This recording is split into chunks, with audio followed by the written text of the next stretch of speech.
This is Jonjy for Community Matters. I am talking with Aarti Varshney. She's a happiness program teacher. Aarti, thank you so much for joining us. Thank you for having me. So Aarti, I'm so amazed by the fact that you are a happiness teacher. You were the first happiness teacher I've ever met. Excellent. And where were you when I was in school? I really wanted a happiness class. My favorite class was gym class. But I bet if you were my teacher, I would have loved your class. I would have liked that too. I'm just curious because, of course, I'm not very familiar with the field of happiness, and maybe I just need a little more light in my life. But can you share with us your personal story of how you became a happiness teacher? Sure, I would love to. So when I was a child, right, I was a happy child. I had good friends, I did good in school, I had loving parents. Somehow life seemed to work out for me. Even if people were mean to me or rude to me, I would brush it off saying that, maybe they're having a bad day or they're in a bad mood. But then as I grew up, adult life started kicking in. I started becoming more and more responsible for my things, got married, started working. And just the challenges of life started to get to me. Yeah. My mind was always so scattered. At work I would be thinking about home, at home I would be thinking about work. Right. And so much so that when I was pregnant, the doctor told me, you're so worried all the time, you need to talk to somebody. Yeah. And that was a wake-up call for me. I was like, what happened to me? I was this happy person. But then I saw everybody around me, everybody else was stressed too. So I thought, this is what adult life looks like. But it wasn't so exciting, I was doing everything that I thought that I had to do to have a happy life. I had a beautiful home, family on the way, had a career, I was a software engineer. And I was like, what is this rat race about? I'm just running, but I'm not getting anywhere. The joy in life is missing. And then my mom told me to do the happiness program. And I did the program and I loved it. Just being on the program was fun and I learned a lot. But I noticed that practicing the breathing techniques and the meditation that we learn on the course really started making a difference in my life. I had more energy and the chattering of the mind, had gone down quite a bit. And I had more clarity. My stress level went down and I was able to focus better. And then as a result, I'm more happier and I wanted to share this with everybody. You look more happier. Now I'm more happier just being around you, Now I see how you do it. So tell me about that. So you found that life is pretty complicated, and you said, okay, I got a wake up call. I need to find a way to fix this. Right. And so you found this. Did you go to a happiness teacher? How did you figure it out? Yeah, so I went to a happiness program. And it's a 3-day program, few hours each day. And in the program we teach a rhythmic breathing technique called Sudarshan Kriya. It's a Sanskrit word. Yeah. And just 15-20 minutes practicing that and meditation, it just gives you so much energy and focus. Yeah. And as a result you feel more joyful and happy. Wow. And I can talk more about the breath if you're interested. Yeah, please. How it ties in. So if you notice, right, our breath and our emotions are very much connected to each other. For example, how do you breathe when you're angry? You must have been angry at some point. Yeah. Oh, yeah. Yes, absolutely. Let me think. Well, I probably will huff and puff and blow the house down. Exactly. Yeah. I don't know. That's exactly right. So your breath is kind of short. Yeah. And then how do you breathe? If you're just tuning in, this is Jonjy for Community Matters on WCUW, and I'm talking with Aarti Varshney, a happiness teacher. Breathe when you're sad. Yeah. Exactly. You sigh more. You don't look sad right now. Yeah. Yeah, you sigh more. And then when you're happy, how do you breathe? When I'm happy, I probably breathe like maybe I inhale more. I don't know. Yeah. The breath is light and you don't even notice it many times. Right. So our breath and our emotions are connected, and breathing in a certain way can actually affect your emotions. So that's how, so then you're managing your stress, you're calming yourself down, and as a result you become happy. So the secret lies under your nose. breathes. That is so cool. Wow, I would never have guessed. So what is the correct way to breathe? Can you give just a quick, overview on, like, let's say that I am in a stressful situation, which is more than likely to happen. What should I do? So we inherently know this, right? I mean, people say if you're in a stressful situation, if you're nervous, you just had an accident, take a deep breath and breathe out. Yeah. That is a very simple thing to do. But on the course, and even otherwise, there are a lot of breathing techniques. They are called pranayamas. Yeah. You might have heard of it. Yes, it's a yes. yogic word. Yeah. So you can learn these practices, but I would recommend learning from a proper teacher. Okay. And then practicing these on a regular basis, you actually notice that your mind calms down. Oh. And then when you come to a stressful situation, you respond better instead of reacting to the situation. Like my own experience, like I was telling you my story, right? If my stress level was say 10 before, now it's 2. Right. So I kind of take like it creates that pause. Yes. So you take a break and you kind of know what to do. Huh. Wow, that is really fascinating. And so this is how you teach your students when you're teaching the happiness thing. So it's about breathing primarily. Right. So we teach them breathing techniques and meditation. And there are other secrets of happiness that we give away on the course. Oh, wow. All right. I'm very curious. Wait, so how do I get involved in this course, first of all? Like, how do I find you?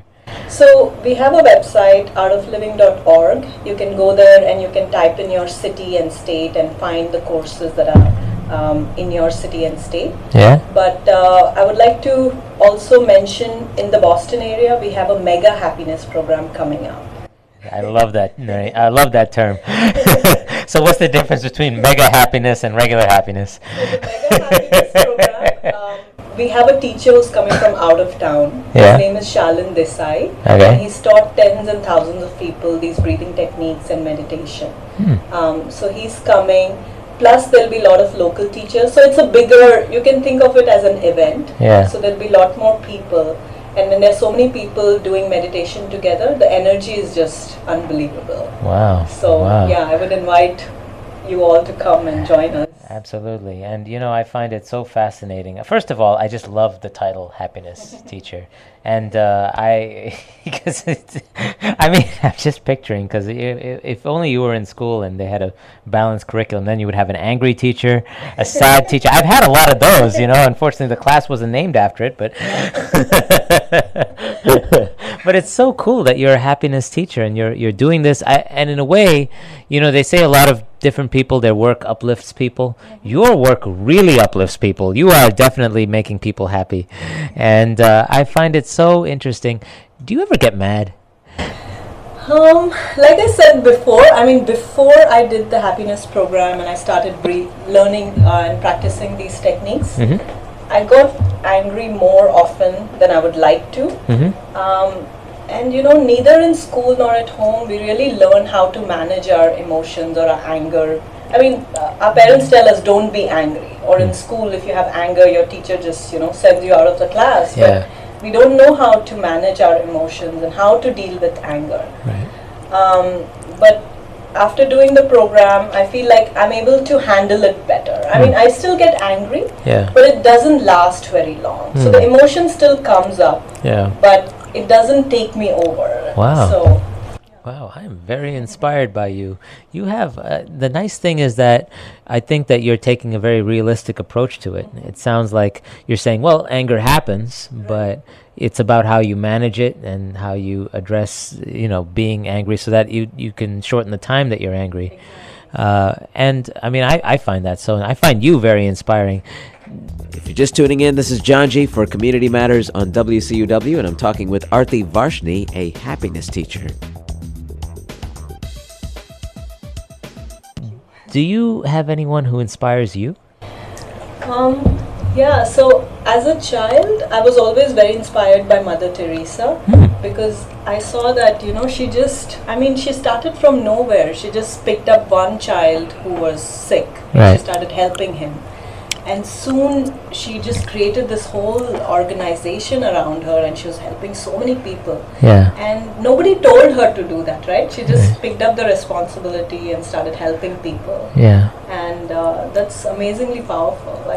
Yeah, absolutely. And is that something that you find yourself doing when in the sense that you've taken up something on your own? You had a kind of call to action, and then you are now teaching what you yourself have found so helpful to you. Yes, that's very true actually. Yeah, it helped me so much, and I noticed there's stress all around us these days. Like you mentioned in school, teenagers. Like I live in a city where the school system is really good, but then the kids are really stressed. Oh yeah, and unfortunately, there've been some cases in the school system of suicides and things like that. Right, So absolutely. disturbing. Yeah, and you know the interesting thing is that a lot of times these kids will come and seek help, and then they get medications. Exactly. And that has so many side effects. It doesn't really help them. right, absolutely. Especially if they're medicines that cause, good feelings. You know what's happening right now in our society. We need to get away from that. Yeah, and it's very interesting. So how many students do you help every year? So, before I became a teacher, I was volunteering for about 2 years or so now. But we teach courses pretty much every month. Actually, in the Boston area, pretty much every week. We have courses in different locations. So I think as an organization, we probably teach about a few thousand every year. Yeah. And we also have courses in colleges and schools for all ages of people. Wow. How do you know when somebody is happy versus unhappy? So we all kind of notice, right? I mean, if you are around somebody who's complaining all the time and who's just, their energy is really low, even you feel it. You start feeling low and kind of depressed. But if you're around people who are joyful and uplifting and smiling and saying jokes to uplift people around them, then I think and also just living in the present moment. And not as a concept, but really living in the present moment, enjoying the little things that we have in our life. Absolutely, and so important, living in the moment, because we can always think about the past or the future, but that we're not experiencing that. And I'm just curious, I'm going to throw a couple questions at you, because these are things that I've just always been curious about. And being somebody who has experience with the science and the field of happiness, I'm wondering if you might know the answers. I don't know. It's okay if you don't, but can money buy happiness? That's a very good question. Okay, let's go back to when you were in high school. Okay. What is that one thing that Oh God, I have all the memories. No, I'm just. Do we have to go back? You were saying? When you were in high school, or when someone is in high school, what do you think that one thing that they think of? Okay, when I get this, I will be really happy. Good grades, girls. Lots of a new car. And these, not that I'm saying any of this on my own behalf. I'm just thinking because you asked hypothetically. Let's see. Good college admission, maybe more time off. Definitely being able to go late to school and not get in trouble. Maybe being able to play more games on campus. Being able to get easy work and get good grades for it.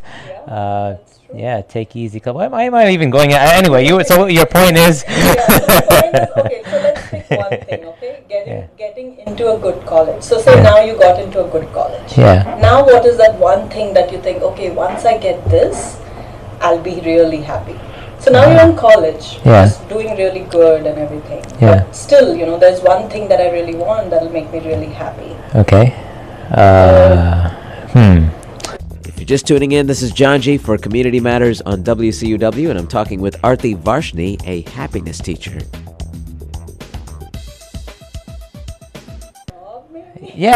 Sure. A job, You said money. Yes. Okay, so now you have a good job, you're making a lot of money, you're working really hard, but then you think, okay, is this all there is to life? Right.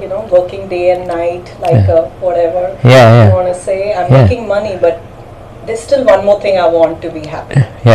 Right? Maybe a partner or a new car or whatever it is. So do you notice that we always keep postponing our happiness? Yeah. So once you get, you might get married, then you want kids, Right. and then good grades for them. So the whole cycle continues. Yes. So if you notice, we are always postponing our happiness to some future event or a future thing, like you said, money. Yeah. But then once we get that, we are like, okay, what's next? Yes, yes. Like for example, when the iPhone first came out, my husband told me I pre-ordered the iPhone for you, and I was really excited. In 2 weeks it was gonna come. Yeah. And I was so happy when I got the iPhone for 2 days. And then I'm like, okay, what's the next thing? Yeah. You know? So if the happiness lied in my phone or in my money or in that perfect partner, once I got that, I would live happily ever after. Right? Yeah. But that doesn't happen. Yes. Yeah? So happiness does not lie in things or in relationships. So, but when we have these things, it kind of brings us in touch with our inner self, or which is actually joy and happiness. So we feel happy for some time, but then again we are looking for the next best thing. Oh, I see. Wow, that's very profound. You're right, absolutely. So I guess the answer really is to look at things that we already got and achieved. So I mean, I should really be happy for the fact I graduated kindergarten. Thank goodness for that. Now that I think about it, there's a lot to be happy for. I mean, you're absolutely right, is that we tend to postpone our happiness, and we really ought to appreciate what we have. And now that I think about it, so maybe that's a psychological phenomenon, right? Because maybe the brain measures differences rather than amounts, right? We tend to not see our merits in terms of the amount of achievement we have, but rather how it compares to other people or other times or some comparison. Yeah. And like you said, right? So even though we got what we wanted, now we're comparing to the next benchmark. That is true, exactly. So do you think that as a psychological phenomenon, I mean, is that something? How do we fix that? So it is the tendency of the mind to do that, to postpone happiness. Yeah. And practicing these breathing techniques and meditation actually changes that tendency of the mind. Huh. And you start feeling more happy right now. Oh. So then whatever you do, I mean, it's not wrong to pursue these things. Yeah. But in a way, you start pursuing these things from a state of happiness and a calm state of mind. Yeah. So then your life becomes an expression of happiness instead of a pursuit of happiness. Wow. That Yeah, that's very so you're happy nice. doing these things, but Yeah. you're not waiting for that end goal to be happy. Wow. Oh my goodness. I feel this is my best interview. I have never had such a profound spiritual experience. I feel like very uplifted by this, and you're right. These are really life lessons. I wish they would teach this in what you're teaching in school. Definitely, I totally agree. Yeah, because like you said, there's so many students out there, suicides, homicides sometimes, especially in our industrial society, right? Western society. Actually, the Surgeon General, the previous Surgeon General, who is also an Indian, I don't know if you heard of him, Dr. Vivek Murthy, he said the number one condition in America is loneliness. And a lot of the issues we have in America are a lot of the social pressure is because of the lack of social support systems that people have in other countries. So it's easy to be sad around here, Right. and so it's so important, especially for younger people nowadays, to find a means to actively try to be happy. And so do you find in your classes mostly young people, old people?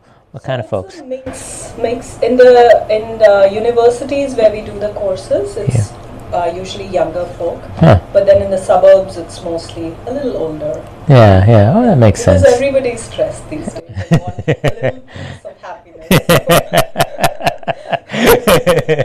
Absolutely, and I'm just so fascinated by the field. So how do you keep up with? I'm just curious because I think that it is such an exciting field. Is there a particular area of the field of happiness that you're most excited about? If you're just tuning in, this is Jonjy for Community Matters on WCUW, and I'm talking with Aarti Varshney, a happiness teacher. Like new areas of research, studies, functional MRIs, stuff like that? So there is, my happiness program, or the happiness program that I teach and we teach, is part of Art of Living. Yeah? And the breathing techniques and the meditation that we teach, there's a lot of research being done there. Yeah. and how it helps handle stress and reduces depression. And then as a result, people are happy. So I think I'm really excited to see that there's actual scientific, research being done, and there's proof to show that it actually works. Right, absolutely. I think it's so cool. I still can't get over that title. It is so awesome you have.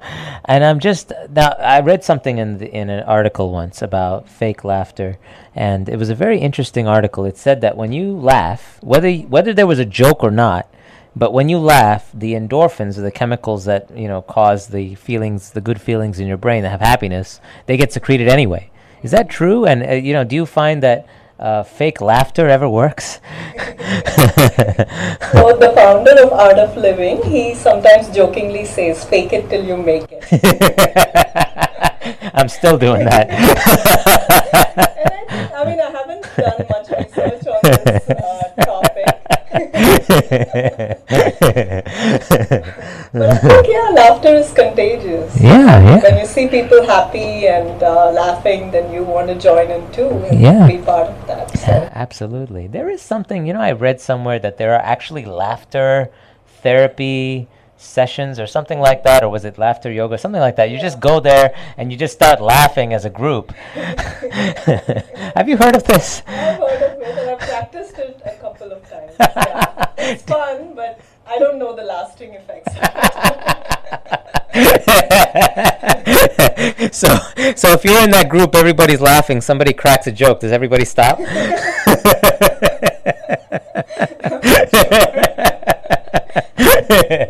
Oh man. So I know of course you have a day job as well, and you work in computer science, right? Right. That's very interesting, that you have, it's almost like, because I know computer science is a very challenging field, and it requires a lot of concentration to find those semicolons, right, in the code. Yeah, that can really, it was the bane of my whole computer science class. But anyway, I find it so fascinating that you were able to do that, and then on top of that, bring such a diverse and beautiful addition to what seems to be like a very high concentration kind of high A-type job. So it's very nice that you're bringing an artful presence to something like that.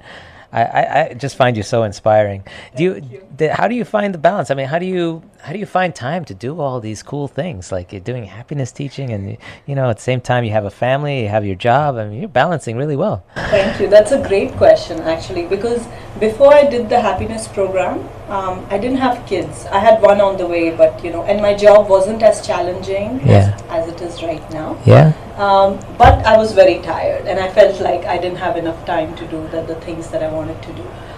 But after doing the happiness program, like I was telling you, it actually increases the energy that you have. So it seems like you have more time in the day. Yeah. Because what causes stress mainly is when you have so much to do, but you don't have enough energy, right? Yes. Or time to do it. Yes. Can you increase the time in your day? Can you make it 48 hours?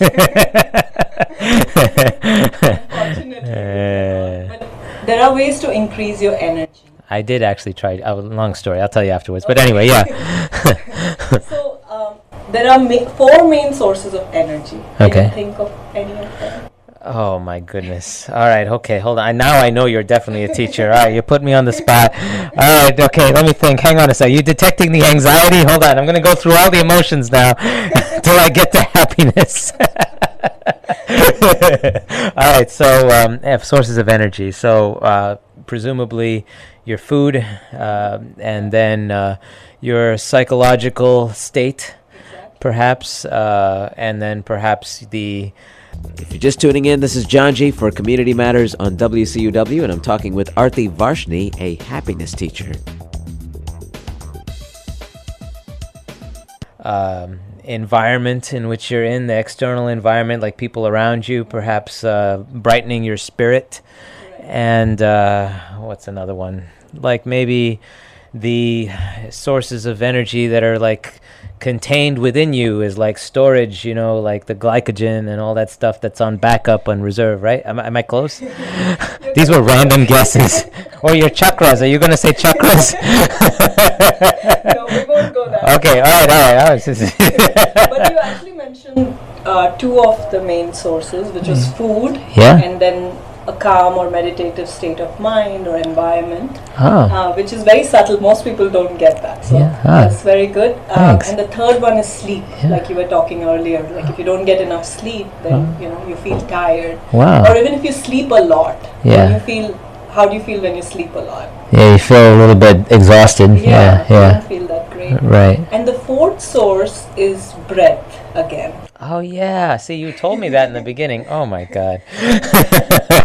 90% of our toxins actually get released through our breath. Yeah. But most of us only use 30% of our lung capacity. Oh. Only athletes who run a lot, every day, they use their full lung capacity. So doing these breathing techniques and meditation actually increases your energy. Wow. So you asking about balancing things. So before at night, I would feel so exhausted. I would be like, I'm done. After 8:30, do not talk to me now. Now I feel like, I can still read to my kids and still spend some quality time with them before bed. So, Wow. and then I should thank my husband. He also helps me, when I'm off teaching these courses. He takes care of the kids. So. Wow. Well, what is your husband's name? My husband's name is Neeraj Varshney. He's a software Neeraj. engineer. Okay. Well, Neeraj, we'll give you a shout out from Community Matters. And your kids, what are their names? Suhana and Krish. Suhana and Krish. Oh, beautiful names. So we'll give you guys Suhana and Krish a good shout out from Community Matters. And we're almost out of time, Aarti. And I'm just so amazed. You are a great teacher. Thank you so much. I have learned so much from you. And I would encourage all of you to come to the Mega Happiness Program and just try it out. There's nothing to lose. I'll be happy to do so. And I can tell that you're a great teacher just by talking with you, and you're very engaging, and you were able to get me to also answer questions and be more involved. So I'm very just blown away by what you're doing and the amazing thing that you're doing for people. And my spirit is uplifted. So just Awesome. I want to say thank you. I'm glad, and thank you for having me. I'm really happy to be here. Cool. Thanks for being with us. Aarti, I forgot to ask you one thing. All right. How do people get in touch with you, or what's the best way for people to get in touch with you, because I have no clue? Okay, so if anyone is interested in the happiness program that we teach in the Boston area and the greater Boston area, you can call me at 978-592-2784. Okay, all right, well, sounds good. Now say that again, because sometimes I've already forgot. Okay.